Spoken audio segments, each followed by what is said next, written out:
All right, what's up? It's been a minute since I did one of these. Let's make a drink. I'm gonna make a cortadito, and it's really depends on where you're from, who you heard it from. The way I define a cortadito, the reason I name it like that, it's basically a cubano shot, so a shot of espresso into a cup, but you put a layer of brown sugar into the actual puck itself, and you actually extract through it. So you extract through it, and then you froth some half and half, and you pour it like any other latte, and boom, you got a cortadito.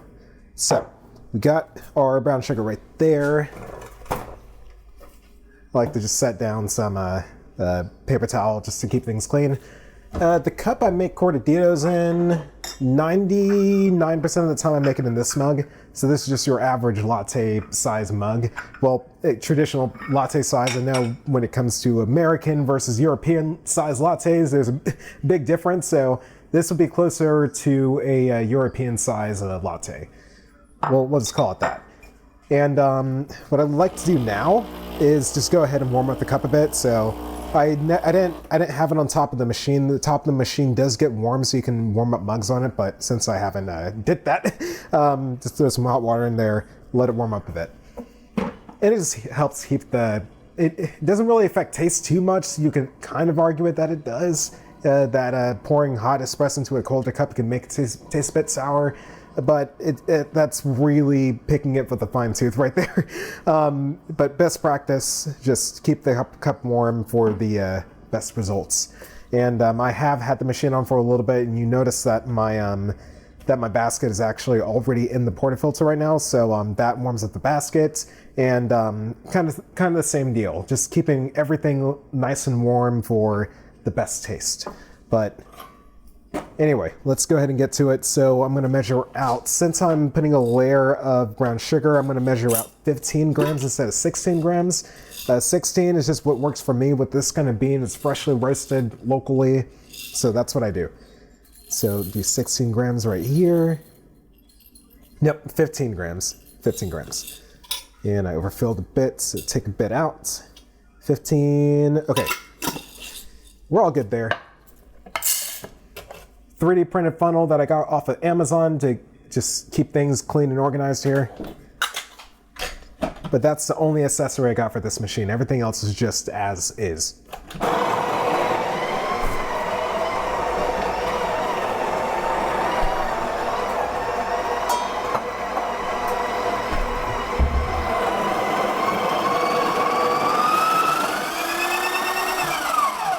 All right, got my fancy froth for this pour. I've been getting better at it, and it's been helping out with the latte art a little bit more controlled, but I do think larger pitchers, like the pitcher that the machine came with, you get a lot more flow with the larger pitcher. It's moving more liquid. So, you see the smaller one like this, in this shape kind of cheats by giving it a big channel and a big angle right there. But this moves a lot more liquid, makes it a lot easier to do latte art. But if you kind of know what you're doing, this kind of pitcher helps, and you save a little bit of milk, or half and half in this case. All right, and let's see. I usually measure out about a teaspoon of brown sugar. And that's just what I go with. There's probably other recipes everywhere, but that's what works for me. Make sure it's completely dry before I put it in sugar.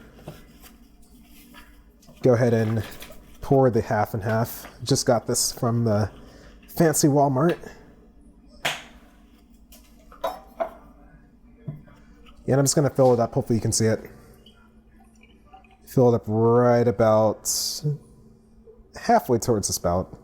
That'll be more than enough. And I only got this size because I rarely make this drink. And when it comes to my French press and the maca pot stuff, when I'm, I just got the little, cream pots for that. For any French press or maca pot stuff. I didn't find it worth it getting a whole pitcher just for that. All right. So we grinded it. We still need this. I'm just gonna tamp it down a little bit, make sure it's level. And then what we're gonna do, make sure y'all can see this. teaspoon of brown sugar, plop it on top, and then just try my best to level out like I'm spreading pizza sauce. Now, yes, you're putting this directly into the portafilter. You want to make sure you clean your machine. I keep my machine clean, so I don't really worry about it. And I've had this machine for over 5 years at this point, and it still works perfectly. So anyway, we got that done. We don't need this. And now we're going to do the real tamp.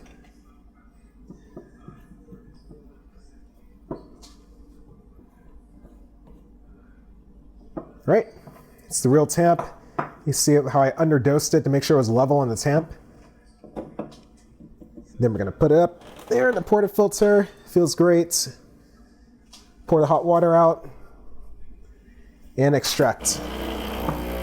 I hit the double cup, so double shot's gonna go in there, but not entirely. I kind of do kind of a custom thing. I can program it to do a certain amount, but I just don't. I never find it that consistent, to be honest. The pressure's perfect. It's like right there at 12 o'clock, so we got a good grind size and all that. I'm going to stop it a little bit short there and then go ahead and start the steam on. I'm going to get my the towel for cleaning the steam on off. Going to get that soaked ahead of time.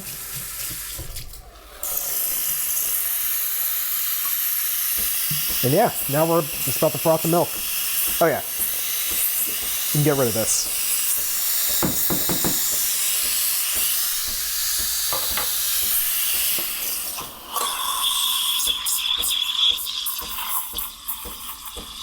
So if you've seen any of my videos or any other espresso videos, you probably know what's going on right now. I'm just putting air into just like aerating it, basically, establishing a texture. And then after I'm happy with the texture, and you can tell by looking at the little reflections and how many like little micro bubbles there are, after you're happy with that, that's when you can just plunge it and then just start heating up the milk, basically. Then we got a good texture there, got it pretty fast, and that's why I start the steam on early. I kind of get it like warmed up, then you turn it off, turn it right back on, the pressure's all there already, and it makes this, relatively weak one perform like a more expensive machine, but it's still a weak one compared to many other machines, even around this price point. But if you do that little trick, then you can get better results. Simply put, that's a beautiful froth, absolutely beautiful. Clean that off, purge it. Now for the fun parts. Make sure there's no micro bubbles in there. There aren't. Give this a little bit of a swirl too, and start a little bit high. Stop.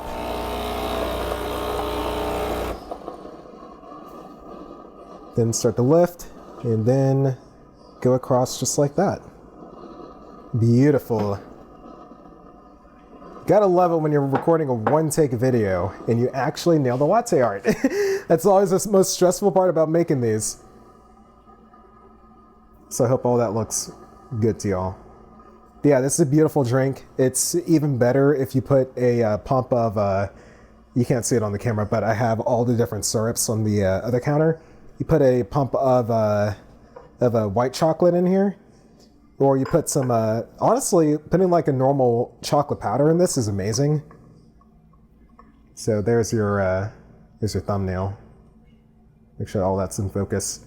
Yeah, Cortadito. Just a normal Cortadito. Thanks for watching this video as always. Haven't made these in a minute. I'll try to make more of them. Yeah.